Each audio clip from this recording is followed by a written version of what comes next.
All right. Welcome to the show. Eventually, these videos will be somewhere someday. Someday. Hi, Penny's right here.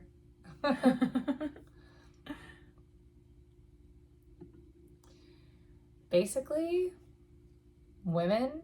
Oh, wait, hold on. I'm going to do the Boston soundbite. Yeah. Boston's full of young women and old men. The Boston Marathon is basically full of young women and old men. Good morning. Good morning. I'm Naomi. I'm Liz. And we're the Red Galley Girls. And we are going to talk a little bit about the Boston Marathon today, since everybody who has applied is waiting to find out if they got in. And we're going to kind of dissect, like, where are you in the pack? Like, what is it? Is it really that hard to qualify for Boston? Or is it not? Is it that everybody around you is qualifying and you're not? Well, that's not the answer. That's definitely not true. But we're going to look at some of the data that around average finish times, and I dissected 2 marathons, and then we have some data about Boston. So yeah, it's going to be a fun episode. And then we'll probably talk about our training. And we should talk about training updates. It's really interesting because right now everyone's speculating on what the cutoff's going to be. And stressing out everyone who's applied and has a time that's qualifying them. It's like stressing. It's gotta be stressful. Let's talk about the Boston Marathon as a goal. So the Boston Marathon, these cutoff times are arbitrary. Like, they're absolutely arbitrary. They don't represent 50% of runners. Like, I mean, it can feel, when you're scrolling on Instagram, depending on who you're following, it can feel like everyone qualifies for Boston except you. And the Boston Marathon is hard to qualify for. Yeah. And even recently, it has been even harder to get to run it than it is to getting to actually get in is, even harder than qualifying. And one of the reasons why it's so hard to get in after you qualify is that there's disproportionately younger women under the age of 35, who it is easiest to qualify when you are younger, which that goes against conventional logic. We have said over and over and over, just get older, don't get slower, and we'll qualify. But believe it or not, by the numbers, it is easier to qualify for Boston when those times are faster if you are a woman. Yeah, well, biologically, I mean, there is a slowdown and actually, I think this was in one of the articles, there's a shift in both professionals and amateur runners. The shifts, there's kind of 2 drop-off times, and this goes male, female as well, both. 35 is your first drop-off time. Oh, okay. And then 50. And that's when, like, you'll see, so that's where, like, if you look at all the data of all the marathon runners, you'll see, like, people really taking, starting to slow down. And so that's why, under 35 would make sense that, like, those women, those, late 20s, early 30s probably have a slightly skewed, more easier time to qualify than older women. And I think, like, from a, anecdotal standpoint, we didn't really look at trying until we were 35 plus. So that's where we are saying get older because for us, it's like, that's what's going to work. And, I think the age at which people enter marathoning, if you were to enter marathoning younger, and let's say you were to enter marathoning at 25, 26, and then have that 5 years of work, you should be able to get, like, if you are kind of at that, if you are in the top 50% of marathoning when you enter marathoning around in your 20s, you should be able to have the improvement to be able to qualify for Boston. And now the top 50%, the mean time or the average time of someone, and I only dissected 35 to 39 and 40 to 41.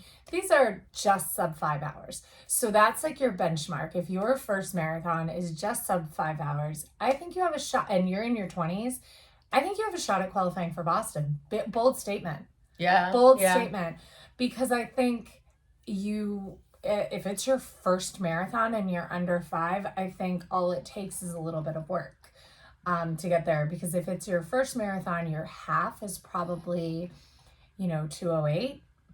Yeah, if You you're, know, if you're under 5 if you're and you're 4:50ish. yeah, somewhere 205 to 220. You can make that improvement. And if it's in your first 2 or 3 years of running, you have 5 to 10%. I mean, you have much bigger improvements in the marathon, your first couple ones. But the reason I say that Boston's full of young women and old men is we look at 18 to 39 runners in Boston. And I'm looking at 2019 data because that is the year that the buffer for the cutoff was 4:51, and they changed the cutoff times for the next race, for the 2020 race. Right. And we're looking at of runners that got in, we're looking at 5,700 men and 6,460 women. So 6,467 women and 5,711 men. That's a huge amount of more women than that is men. Especially considering more, at that age range, I think more women or more men are actually still marathoning.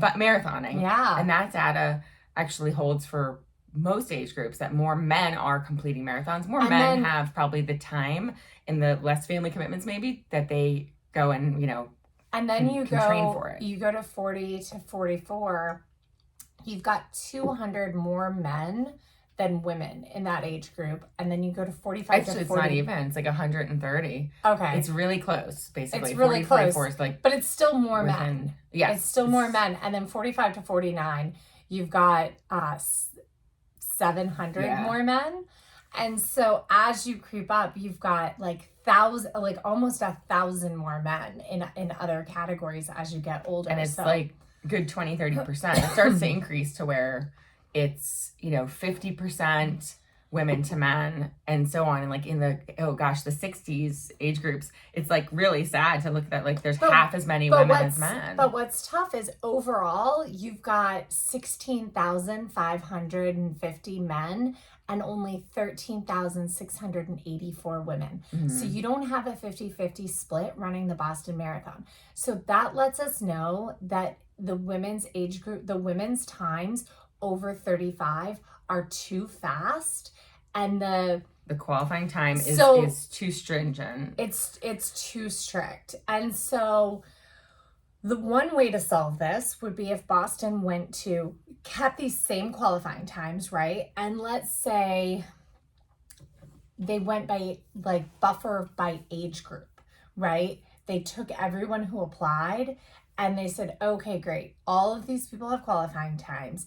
In 30, we had way more women in under 35 apply than, we have spaces. So let's make the buffer for that time 5 minutes.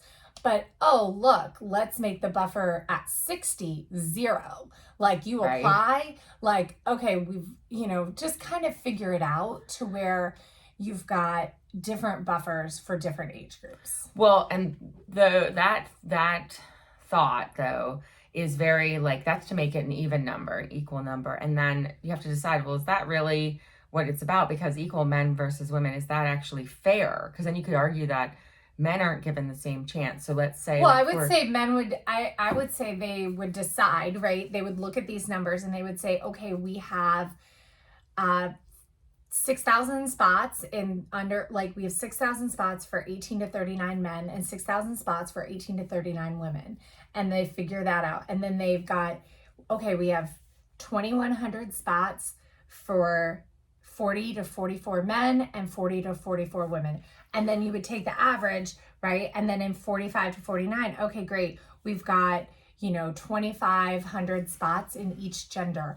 And you just go that way. And if they don't have those applicants, it would go to another group that did have the applicants. So if, let's say there were only 2,100 women who applied for 2,500 spots, those 400 could go to younger women, right? So basically I'm just saying make each age group equal numbers and then figure it out. And just to make it, because I think that the qualifying times, I think for young men are so hard that they too should, have a break. They too should get a break on years with low applicant numbers. That it really should be by age group. I'm just thinking, like, so in terms of even, so this, by the way, the study from Plus One was like, you did a whole deep dive. I did like your study. Yeah, I did a 5-minute summary of data in my analytical brain. Yeah, and then we also have this article from Plus One it was updated in 2023 in April. It's data-driven evaluation of Boston Marathon qualifying times, and in it, they looked at data from a total of 3.2 million runners over the course of about 10 years, but 3.2 million runners, marathon finishers, 1.3 million of them are women, 1.9 million of them are men. Yeah. Because again, more men are finishing. So if I look at these stats and say, well, okay, there should actually be more men in the marathon by default then, because as a percentage. So if 10% of all runners qualify, then that 10% there's more men. But how much of that is left over still from marathoning being? I mean, women didn't get the marathon in the Olympics until 1984.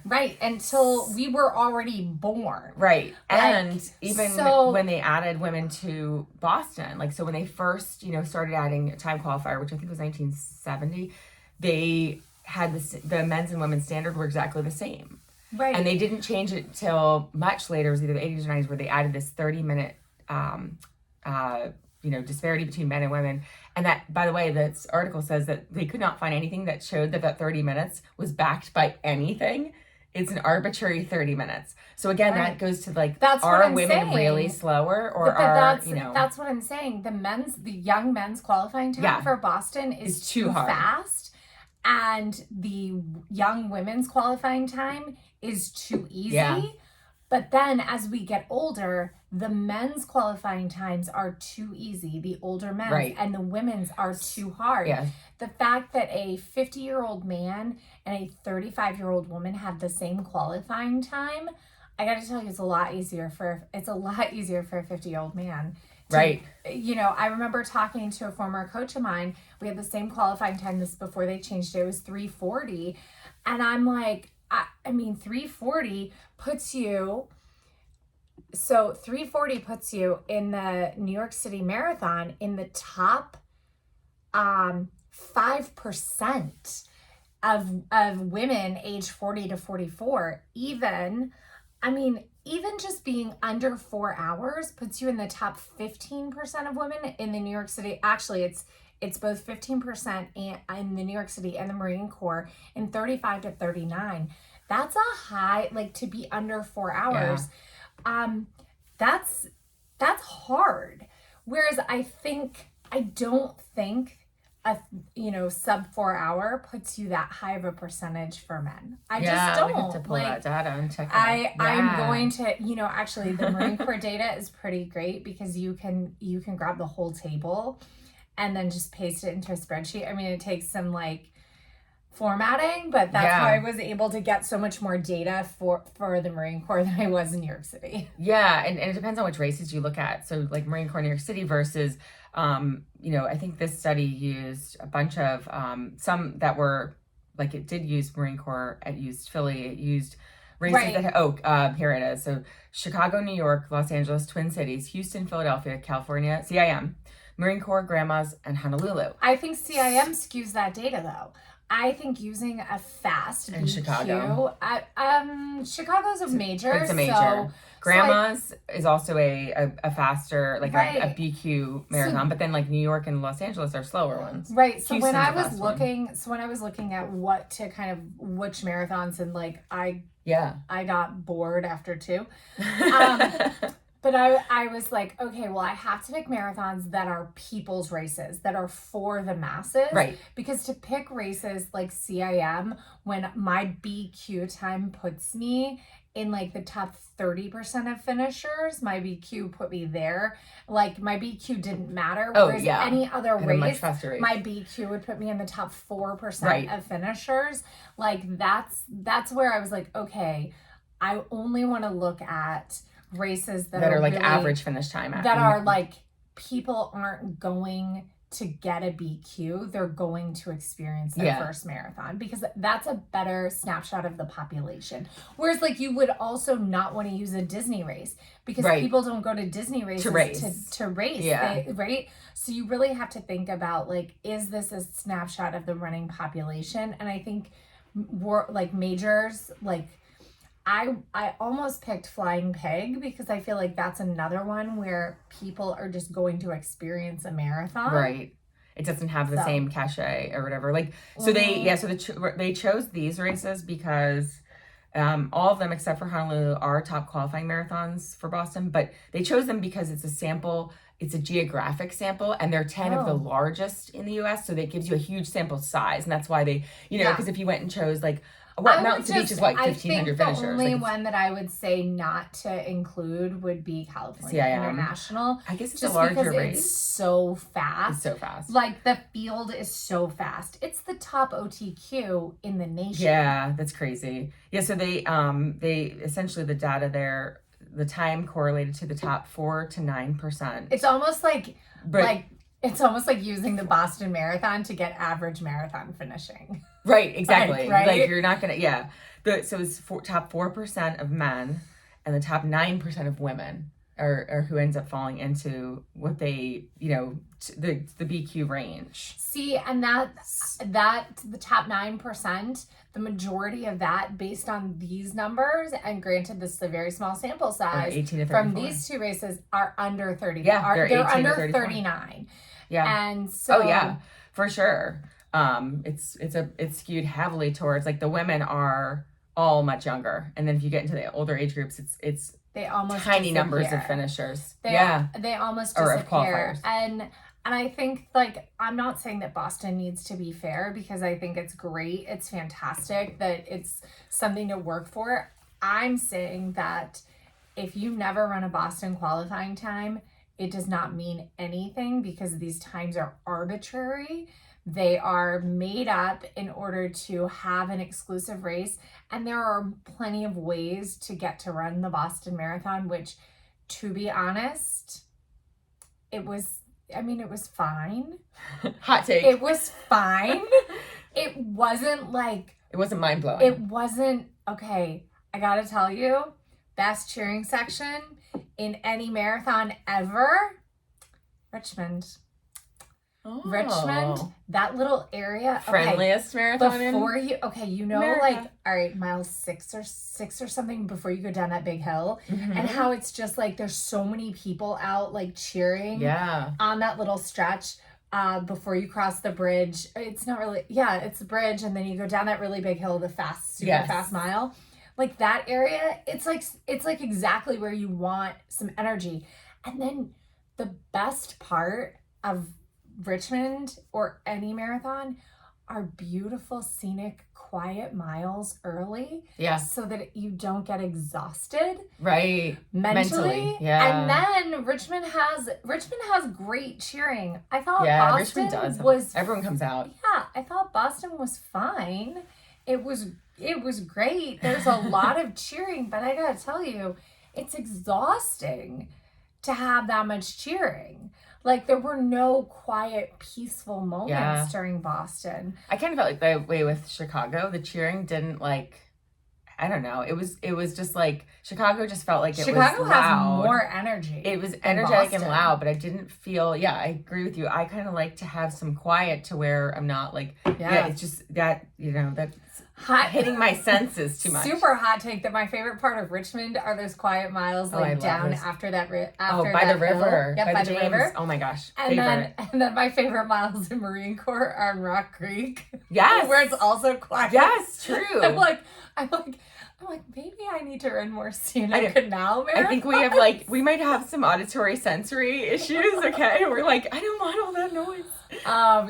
So. Yeah. I mean, hot take. The Boston Marathon was fine. It was okay. So, I mean, it obviously has that prestige, but I love that, like you said, there's, it doesn't mean anything. And, I'm reading Alexi Pappas's book right now. And her first book, because I guess she's coming out with a new one this year for like for teenagers, which will be cool. Oh, that is cool. And so I guess, what's her book? Brave. And I loved this quote I just read last night where she says, and I'm gonna mess it up, but she's talking about when she was in high school and where her coaches were focused on fitness, right? Mm-hmm. And she's like, fitness is a point in time on what, like, that specific moment in time, your fitness. Health is what we really need to be focusing on. Health is much broader than, it's health is your health, your status in life, because there were other girls on her team who had, of course, eating disorders. Right. And, and they had great fitness for a snapshot. Exactly. But not great overall health. Oh, terrible health. That is a really, really, really great point, because I probably had the best fitness the fall of 2019. But when I qualified and I was training, but I had so much stress in my life, and like my overall health was not good. I mean, I have no idea how I didn't blow up. Yeah. I mean, probably genetics and like my ability to just handle stress. Like my body is so used to being in a stress state that it can push through and perform anyway. But like, it was probably the worst time in like my career, and with everything that going on at work and personal life stuff, everything was just completely stressful. Like, I was drinking a ton, to kind of like get by. I was like eating barely any. I mean, I was eating a lot compared to somebody who didn't work out. Right. But probably not enough. Definitely, for the level. No, definitely not enough. Yeah. Because I would do things like eat a whole bag of roasted broccoli for dinner, and that's it. Oh my gosh. Like, but it was a large volume of food, and I would eat. Like, I've always been somebody who goes to Chipotle and finishes their meal and is like, maybe I should get something else. Yeah, I need some Whereas chips with like that. other people like go to Chipotle and they're like, they half and they're like, I'm gonna save this for later. No. This is so much food. I like used to joke, I'm like, am I the only person who looks at Chipotle and goes, this is not enough food? Yeah. So I'm with you. Yeah. So, but yeah, so your head probably overall health wise was not great. Yeah, I definitely, like, I was on the edge of blow up. Yeah. And so fitness and health, that's a really, really good distinction. And so getting to a place of being really fit while being overall healthy is, I mean, that is definitely the goal. Yeah, and like that's much more valuable than having like a moment in time where you get really fit, but and you're fit for that moment in time, but you overall are not healthy, or it's not sustainable. Like, again, I got a hot take. Yeah. Guess what? No one cares what your finish time was. That's right. No one cares. Stop putting qualifiers on, I finished in this time. It was X off this. Nobody cares. Right. Or I had these things happen, or if the weather hadn't done this, or if I hadn't been sick, nobody cares. I ran this time. I'm so proud of myself. Yep. This is what I did today. Great. That's it. Nobody cares about your times. Stop knocking yourself down. Yeah. Stop qualifying. Stop trying to justify why you weren't 4 seconds faster or 3 minutes faster. Who cares? Now, if you want to, I would say analysis to actually do that's kind of cool, right? Is I started off at this pace. I did slow to this pace. In my next race, I'm going to work on not slowing down. Like, right? Give yourself little goals, because guess what? Nobody cares what your finish time was. Your finish time means nothing to anyone. And it really, honestly, shouldn't mean anything to you. Your finish time isn't about the process, but process goals, like working to not slow down, that's a goal that, I mean, like, is kind of, I don't know. I don't think anybody actually cares about it either. But I know that working on running faster in the back half, like, made me so much more proud of my runs than any finish time ever could. Like, I don't know that I talked about like my year where after 2016, I was in a car accident. And for a year after that, I worked on every single race. I divided the race in half and I ran the first half easy. And then I worked on the back half, just slowly speeding up through the back half of the race. And we're not talking like, because we've talked about this before. Yeah, you didn't just work on starting easy. You worked on starting like too easy, like easier than you would think that, so you clearly weren't going out there to race any of these races. A goal was to negative split, and you took it out very slow intentionally. So like I would run, like I ran a 10-miler and I think I took it out in like 10-minute miles.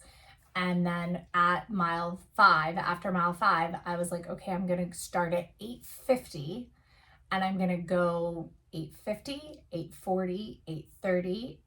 And I was like, and then I was like, once I get to 8:30, hold. Like that was kind of the goal. And I was able to run times like 1:28, which doesn't sound very fast. But when you run a 1:28 and you start it off in 10-minute miles, it's a fantastic time. Yeah. So that was very intentional. And I did that for like a year. Yeah. And that's what made me good at the marathon. I know. I swear, like that's what made me good at being patient in a race. And that's what made me good at pushing when I was tired, because I learned to push. I learned to like almost like learn what tired really was, if that makes sense. I'll have to like pull all of that to like really talk about like, should you spend some time negative splitting? Yeah, it's really interesting because I feel like you trained yourself by doing that for so long. You really did learn, patience, and you trained yourself to finish stronger than you start. And like, that's just such a rare quality. And so, I haven't learned to do that. I've got a handful of races that's happened for me, but like, it's definitely an outlier. Yeah. But, and even though you can also practice that even in just training runs. And we were doing that like yesterday, where if you've got you've got your intervals and you're set to 30-30s and you're starting to run a little faster in some of those 30-second, run segments, hold and build each one. Don't start out the gate fast. And this goes the same with when you go and do your quarter mile repeats, half mile repeats, mile repeats. Don't start out the gate at all out speed. Start out slow and build and build and build. And it really is so hard, because if you start out too fast on that, you're dying at the end of it and you can't push any further. So and then recovery is harder too. It is. Like I like to see my run segments like on my Garmin data, like go like this, like go up versus like go down. Right. Because so but so we talked a little bit about Boston. We're talking a little bit about health, but how fast is Boston? So I alluded to this a little bit. I took data from Marine Corps. If you're getting a Boston qualifying time and you are 30, actually, if you're kind of in our whole demographic, 35 to 44, you're in the top 4.5% if you're qualifying for Boston at Marine Corps. That's minuscule. So where are you if you are in the middle of the pack? So the mean time, the very middle time for women 35 to 39 was 4:54:53. And for 40 to 44 was 4:57 flat. But the average time is just a little bit slower, about 3 minutes slower in both areas. So if you are around 5 hours, you are dead center in the middle of the pack. Yeah. So if your goal is to be under 5 hours, that is an amazing, that still puts you in the middle. Right. Or the top half, once you're right under 49% of, under 51% of the rest of the runners.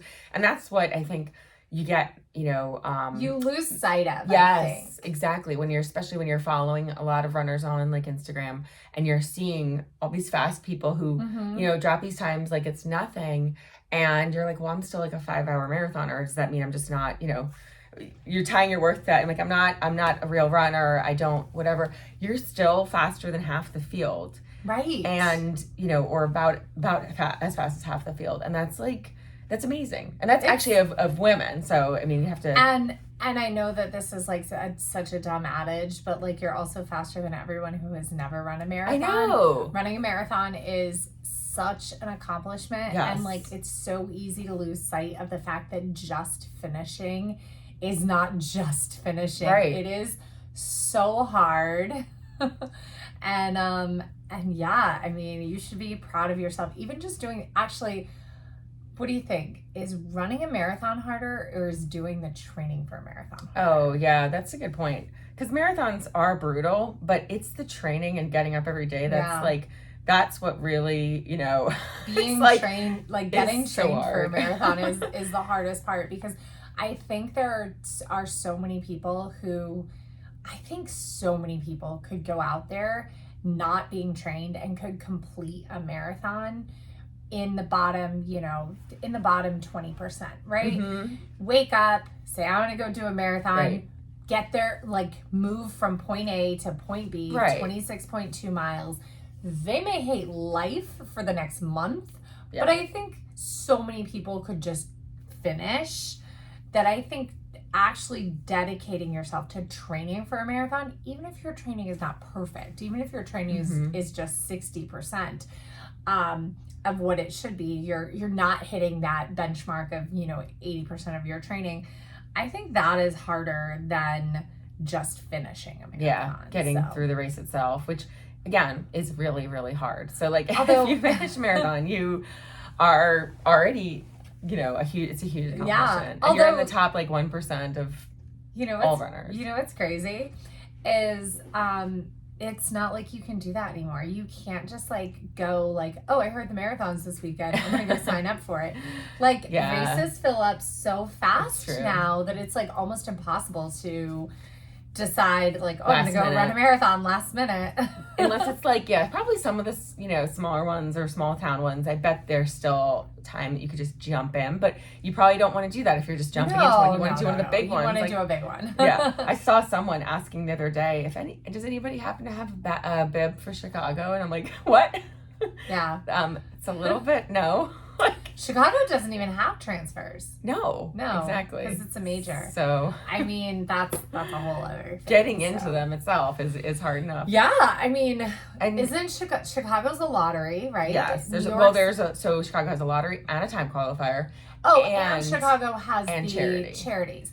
And one of the tricks with Chicago and the charities is you can actually get in before the lottery with the charities, and usually your fundraiser is lower if you commit before the lottery date. I think that's the same if you're for New York, for a lot of them. So like for New York, if you decide you're going to do New York next year, go and get the charity in December, January of this, you know, this coming year, rather than wait until February for the lottery. If you're sure you want to do it, because the lottery is 16% chance to get in. So if next year's your year, then just go ahead and sign up with a charity, and you'll be glad you did. And, you know, then you have that guaranteed spot. Yeah. And you know what's kind of cool? Like, I remember Chicago had a really low fundraising minimum. Yep. I think it was like, if you did it after the sign up for, I mean, this was back in 2017. Well, 2018 I did it with Team in Training. But I signed up before the lottery in 17, and I only had to raise $1,000. Yeah, it was $1,000 before, and then I think it was like $1,500 if you wait till after the lottery. It was really reasonable.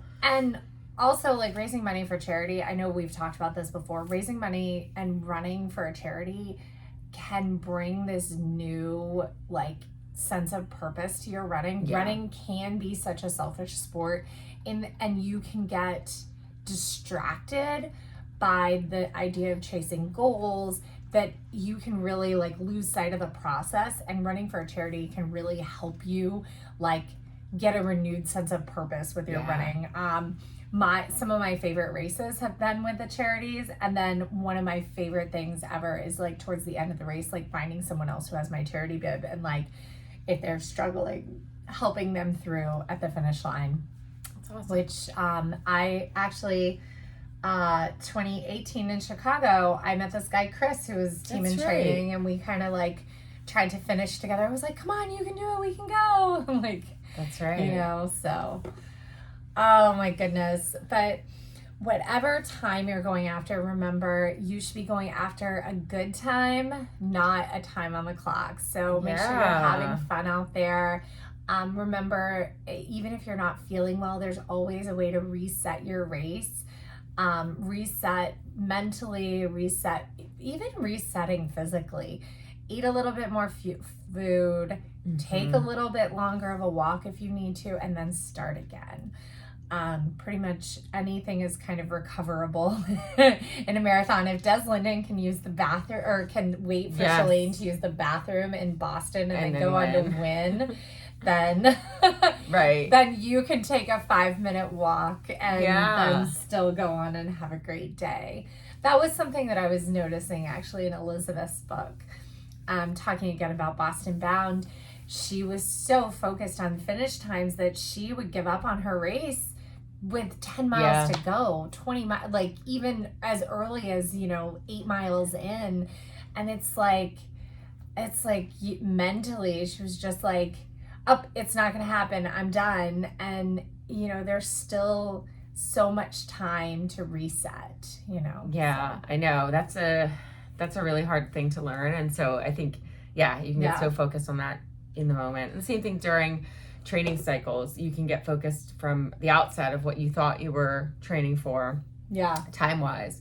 And then you do have to reevaluate throughout the cycle. And we did that with Mountains to Beach. We did a really good job of reevaluating what is actually possible based on what was our original goal with Mountains to Beach? Because I was pretty sure it was just finish. I think we had, so we did have, where my fitness was after New York. Yeah. We knew that I could have run somewhere maybe 350 to 355. And so we kind of talked about that, even though you didn't have the base right before that. We talked about that being a right. That's goal. Right. At 350. That's right. Yeah. And I put that in with Jeff. I was like, okay, this is going to be the goal. We're going to do this. And then I did not come back fast. But then what's funny is as we got closer to Mountains to Beach, I was like, oh yeah, I think we can do this. Yes, right. Especially when I still think if we had had a good day, it probably would have happened. Oh, we would have been. I think we would have been sub 4. I think we were really close to being sub 4 based on our fitness at that day, that time and place. But and I also had with my plantar, I wasn't in a position to really train that well this spring. We both just and then with life stress, so we just we just didn't do a lot of the runs. I still think had we done the training, we would have been. I think our time, as much as it was humid that day at Mountains to Beach, I think our slowdown and our time was 100% lack of training. Oh yeah, and had nothing to do with the conditions on the day. And anybody who's blaming the conditions on the day needs to look back at their training log a little bit closer. Yeah. Because it's so often you can blame the heat, outside the weather, factors. whatever, but you have to take that personal responsibility. Yes. Because there have been some real shitty days that I've run real great. So yeah. And a lot of other people have too. That course is not easy. I still like it. I love it. It's a great course. I'll still run that any day. It's quiet. We love it because is that what it is? Have we figured out, cracked the code that I just want to run quiet? We just want because it's got the bike path, it's got the neighborhoods where there's a couple people out with their coffee, hey. It's like an everyday run, and we just like that. It's the best marathon for me would just be go out to the WNO and just run on the WNO. We don't need crowds. Out and back. Not even a point to point. We don't need crowds. We just need, a trail without a timing mat. And a trail without cars. That's so funny. It's beautiful too though. It's so scenic. Yeah, that's hilarious. People do ask me all the time. They're like, "Don't you get bored running the same route?" And I'm like, "No." It's actually it's so much better than having to think about where you have to turn or anything. I like just having blinders on. But exactly. Yeah. I like that I know I'm not gonna trip. it's just it doesn't turn, it's straight, it doesn't have too many road It crossings, doesn't have too many hills, but it's got enough hills. It has enough hills to train you for a downhill Yes. marathon, which like I like to run downhill marathons. Yeah. Or like net downhills, like Mountains to Beach. Yeah. CIM. Or rolling. Yeah. Again, like Richmond. Yeah. It's just so funny. So speaking of our training, We should update. Yeah. we ran 16 and a half, almost a half. It counts. Yeah, it counts. It counts. Miles this weekend, and we survived. Yeah, so we were going to do 17 miles. But then we also were like, or 3 hours. 3 hours. Because, and we had time constraints. So that's the other thing, is that we could have gone a little longer if we hadn't had the time constraint. We still did, and with our walk after. Mhm. Like, I always count our walk as Right. part of our distance once we get over, once you really get over 13 miles of running. Yeah. I don't know, that's going to be arbitrary, but once you get over a half marathon of running, it doesn't matter what you do after 13 miles. Right. Like, it can be a run or a walk, and it counts. It does. And like Jeff says, it counts, so it counts. That's right. If That's Jeff right. Galloway tells us it counts, then it counts.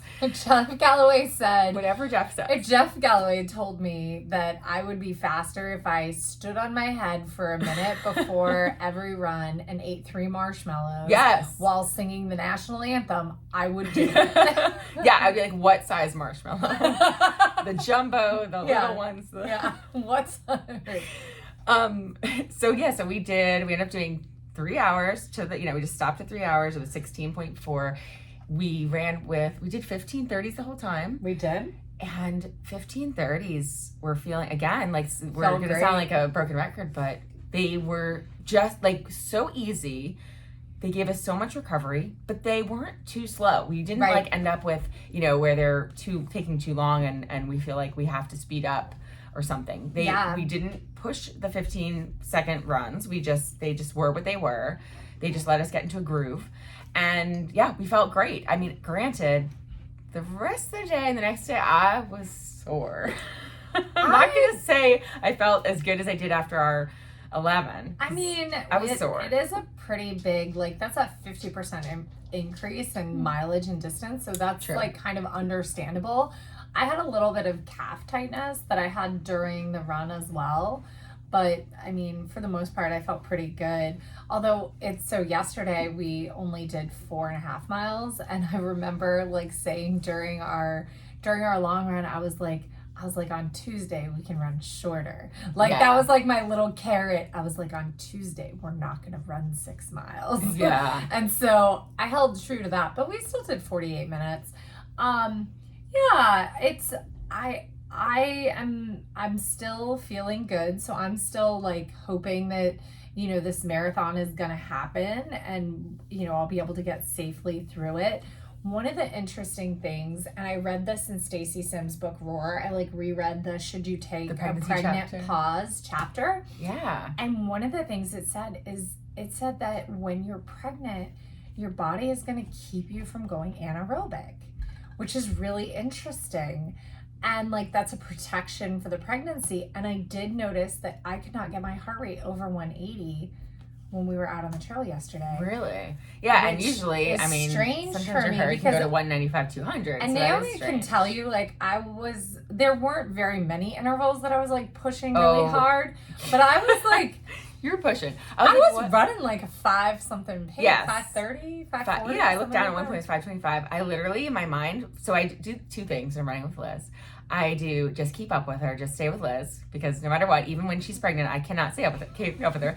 And the other thing I do is like yesterday, I'm like, what is she doing? Why is she pushing? I question, and I'm like, I'm just gonna slow down. Why is she doing this to us? So that's how I felt yesterday. I was like, why is she pushing? So- and then I kept up as hard as I tried. Here's what happened. I felt like the run segments we were doing 30-30s, and I felt like the run segments were starting to get really fast. And I was like, why is Naomi running these so fast? No. And so I was like, okay, she wants to take these out at this pace. I'm just going to speed them up as we go. Because they felt fast to me to start. And I was like, well, if they're going to start this fast, I'll just push them faster. Yeah. Because that makes sense. That's how you do it. But I do have this game that I like to play. I just kind of count 10 seconds. And so I just go out the first 10 first 10 at whatever pace, and I'll stay like, I mean, it's like a half a shoulder behind her for the first 10. And then I'll move up and be shoulder to shoulder for 10 seconds. And then I'll push ahead for 10 seconds. And that's when it gets up in that pace. And that's when I get to see that pace like kind of climb in Garmin. But there were like 3 or 4 of them at the end right before we got to this really big hill, which I knew we were going to walk the whole damn thing. Yeah. So I was like, okay, like, I wonder, my heart rate was hovering about 174, which for me is the beginning of the very end of my green and the beginning of my orange, because I'm set to a lactate threshold heart rate of 186. And so I'm holding right there, and I'm having like, I was feeling like I was pushing into getting to that 183, 184, 185, like where I start to like, where all the worries go away, and I feel like easier. I can hold it for like, which is weird that it just feels like I can hold that forever. Like I joke, that's where Marathon Liz lives. Yeah. And I couldn't get over 180. Yeah, the anaerobic does feel easier because you don't need to breathe. Like I do feel easier up when I get above my lactate threshold, which is 175. It can either feel horrible if it's like my heart rate's going up there for almost no reason, like I went on, or it feels really, really easy. And that's where I can sustain. That's where I still look back at my Army 10 from last fall, because it was crazy, because it was, an hour and 20 minutes. And I kind of wish I'd gotten 16 seconds off of that, so it could have been right under 17 seconds. But hour and 20 minutes of literally being at lactate threshold the entire time, except for maybe 5 minutes. And that's like insane that I just held a heart rate of like 175 for that long, but it didn't feel hard. Like, did you run straight during that race? I did run straight, except for water stops. Yeah. So I ran straight, and I don't think I carried water at that race. I think I took stops. I think you would have been faster had you done. I know, 4 and 30. We've talked about that. Well, but again, like I training by myself was locking into more of like an 8-minute run pace, and not locking into our like 7:20 that we do now, 7:30. And that's kind of one of the benefits of like running together or running with somebody who, like we have Naomi and I have different strengths in running, and one of my strengths is foot speed and turnover. But one of the things that I really struggle with is actually running for longer segments. Like it would probably serve me really well to run a 4 or 5 minute block at 8 flat. But like, I was actually thinking about that yesterday. I was like, man, we should really do like a 2-mile block where we try to hit about a 9 flat. Mm-hmm. But we do it with a longer run segment just to work on, even 60 seconds. I was thinking that too, that we need to start doing some 60 30s, some 90 30s, because we have only been doing short. And try not to go super fast. Right. But just to practice some sustained running. Yes. Because I have no problem holding, 650, which, I mean, that really tends to be towards the top of my like natural run pace. I would say my natural run speed is somewhere between 725 and 650. Like I kind of like go in between there. Yeah. But I have a hard time holding that for more than 45 seconds. Right. I know. I think we do need to spend a little more time on the longer intervals. But if we, I mean, but also, if we could just run the whole marathon at 15:30. We also, I know. That's the other thing is like, we're also in this point of like, you're pregnant. So it's like, we just want to keep that in the forefront, especially for this race. I'm still now like feeling like a little more confidence that I could possibly go do Phil like 3 weeks later. So I still haven't dropped. And actually yesterday I was like, I took a gamble. My foot felt good all day. And last night I got home and it was nice out. And I was like, do I go down on my bike? Yeah. Because I actually had energy last night, which is unusual because lately it's been like, I get home and I'm just dropping. And Scott, my husband, was home, grilling. And I was like, are you going to be here for a while? Like, maybe I'll go out for a run outside instead of going down on my bike. And I was like, this might be a really bad idea with my foot. And it was great. And no pain today either. Yay! So I ended up, and I was going to do 30 minutes, and it was starting to get dark. And I somehow, because of where I went, ended up being 4 miles and 45 minutes about. And I did 20/20s. And I practiced a little bit of what you have taught me, which is that on those, like, so instead of letting each, 20 seconds start fast and slow down, I'm just counting down. I'm like 10, 9, 8, 7, 6, and let the next 10, and this was only like at mile 3 or 4 towards the end where I'm counting down. And so that in each 22nd, I'm building and not slowing down. So one of the ways that I do that is I focus on, instead of bigger steps, I focus on quicker turnover. And that's how, I mean, my cadence has improved. It's ridiculous. It has improved though since 2019. Yeah. My cadence has come up so high, which I know that they say like, oh, you should be at a 180 cadence, but I don't know. Like, I feel like quicker is better. Like, I really do. I feel if you're at 200 and something, great. I mean, because you're lighter. The faster you are, the lighter your steps are. We were noticing that actually over the weekend. Someone ran by us, and their footsteps were so heavy. Yeah. And look at my cadence. This was last night, and I'm getting so much more of the purple. So if if you're in the Garmin app, you'll see that like green and blue is around that 180 where they want you to be, and then purple is like above 200. Yeah. And then they have red for like your walking cadence. And my heart rate was, maybe because it was nice and cool out last night, 124 for average heart rate. So I did not push this at all because I knew it was a gamble to even go out and try something on my foot.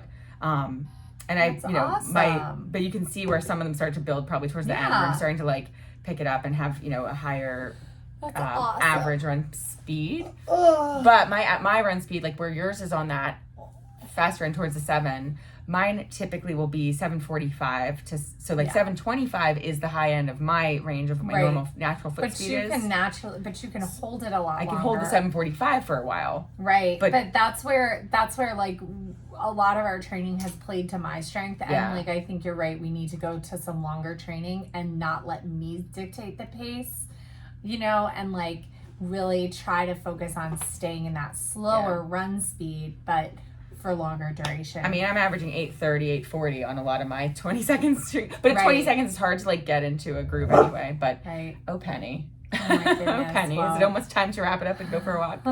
I think she hears Brian upstairs. I think that's what's going on. But I think she's going to be okay. She's already gone to the bathroom today. Do we have any other topics that we want to talk about today? I don't know. Did we have anything else on the agenda besides kind of the Boston? Just talking about that. Boston cutoffs will be interesting to see. I think speculation is going to be like at least 5 minutes, if not 6 minutes of under your cutoff time, which is kind of so disheartening right now as someone who's like, okay, I want to train and qualify now. Right now I still need a 340. I'm like looking forward to 4 years from now when I need a 340, a 350. But that's like so disheartening. It's not 345, it goes to 350. Yeah. Oh, that's awesome. I know. It goes to 350 at 40 the next age group. Oh, that's 45. Awesome. So when we were 45. So it's so disheartening though to be like, well, now I don't need a 339, I need a 333. And that's just so hard. So hard. I have to tell you, like, it is so hard to run that fast. Because 8 flat is hard. Yeah. So that's kind of like depressing for anyone out there who's like me in that zone of like, I haven't qualified yet. Make major emphasis on the yet because it'll happen. Obviously it'll happen when I'm 64. Well, here's the thing about all of these times. They're so mental, and I feel like everyone who has qualified would agree with this, is like once you do it, once you are there once, it does get easier as long as you kind of maintain and you're able to healthily maintain the fitness to be there. I think the people who have qualified once or twice maybe got fit without being healthy. Right. And that's why then they struggled. Like I know at least one friend of mine, she worked really hard to qualify, and I think at the time her qualifying time was a 345. She ran a 342, worked super hard to get there, and didn't get in because you needed a big buffer. 6 or 7 minutes some years. You needed a four, I think that was the year 451, 452, whatever it was, And she was so disheartened, but then really struggled to run faster than 11-minute miles. Yeah. So because she didn't get to that Boston qualifying time through health. She just got fit enough to do it. And I think that's it's really important to make sure that you are maintaining your health as you're training. You know? Yeah. And I'm looking at it now, like I'm glad that I'm healthier now, even if maybe I'm not as, fit as I have been in the past. It's like I'm much more, healthier overall, and that's more valuable. That's just so much more important. I mean, it is. I gotta tell you, I don't know how you lived like with a cold 24% of the time, like, or whatever, like right. 24 and I would hours get a day those or sinus whatever. infections and stuff. I like, mean, I swear, I feel like you had a cold from like 2017 when we started running until you got pregnant with Julian. Like, you like always had it. You're like, oh, I'm coming down with something. I'm coming down, Yeah. Even with Julian, like, you will come down with something and then rebound. get better. Yeah. It was like you never kicked it because your job is really stressful too. Right. And that's another piece, like, none of us really like give enough credit to. Like, life stress counts. Stress pie. Yeah, stress is like part of your overall stress. Yeah, stress is stress. Your body doesn't see miles. That's why it's great to go to time-based. Yeah. And that way you're not worrying about, even Jim Walmsley on SWAP. They interviewed him on SWAP, and he's talking about time-based and how that way you're not stressing about whether, you're going out for 5 hours, and if you're Jim Walmsley, you're not stressing whether that's a 30K or 50K on the trails. Yeah. I'm like, that's amazing. Like, so stress is stress, and your body doesn't see the difference. So your body doesn't see the difference of whether it's, life stress, work stress, family stress, stuff going on in, your personal life versus your training versus anything else. Yeah. So, or not eating enough stress. Remember, it's just running. Right? It's just running. It's really not a big deal. It's what we do for recreation. It's supposed to be fun. Yeah, exactly. If you're not enjoying yourself, maybe find something else to do. Yep. You're just a person that runs. You're not a runner, so don't let it define you. You're a person that runs. You're a person first. Yeah. Yeah. So, and I guess moving on, we need some questions. We need you guys to ask us some things so we can share more insight and advice. Hopefully you like this episode where, kind of talking about where you are in the pack, and is Boston, something to qualify for it or not. Does it matter? Does it matter? And, definitely don't feel left out if Boston is not something that's even on your radar. If you're like, oh, like, I'm a middle of the packer, like, I'm never going to, like, it's not even a goal I want. Like, there are plenty, even if you want to run the Boston Marathon. And you might want to run it like I do. I want to get all the world majors eventually. Yeah. And so I don't have, I don't really care about what I run them in. Actually, I've now shown that both my Chicago and New York have been some of my slower races. So I'm like, well, maybe the majors are just going to be slow runs for me. You ran 4:10 in Chicago. That's I know, but it's a slow race. 30 minutes off what I was supposed to do. It's still not a slow race. Not slow, but they're not going to necessarily be my race. Because clearly I need a quiet race for my race performances. I don't know. I've always PR'd in Chicago. Yeah, well. Twice. Always. I'm never going back to Chicago. I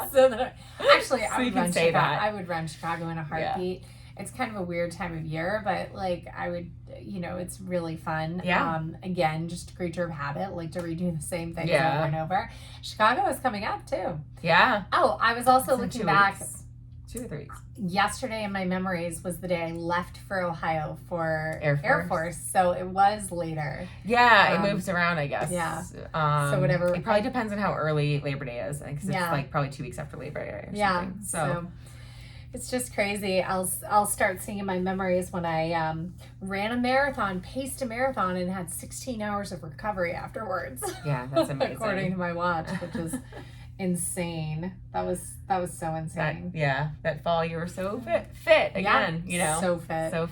That was, let me tell you, Air Force was one of the hardest marathons I've ever run because there is zero shade from miles 17 on. It is direct sun. They black flagged the course that day, right? I can't remember if they black flagged my year. They black flagged. I think they did.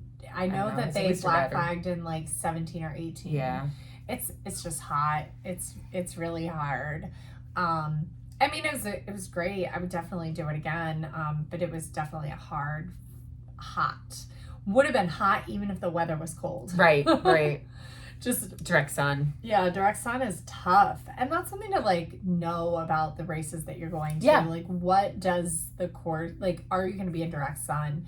Because that can really matter and really make a difference. Yeah, and like we said, weather doesn't necessarily matter, and it has to be. It does and it doesn't. Right, it does and it doesn't. So yes, it can play a role into what happens. But with Mountains to Beach, what we did was we just kept saying for the few weeks before that, whatever the temperature was, 60, whatever we said it was going to be, we were saying like, 60 degrees is perfect day to run a marathon. Perfect weather to run a marathon. Made a fake weather predictor and I like put the date. Yeah. And I put like something and I said the weather is perfect for a marathon. Right. And so if you just tell yourself that, and we kept telling ourselves that, we didn't psych ourselves out about it. And then it ended up being, we were right in line with what we could physically do based on, again, our lack of training. Versus in prior years, I would have spiraled about it being humid and in the 60s. I would have freaked out. And so instead, by telling ourselves that it was going to be perfect running weather, because your brain believes the lies your mouth tells you. Absolutely. That's like my favorite saying. So tell yourself those lies and then you'll believe them. Yeah.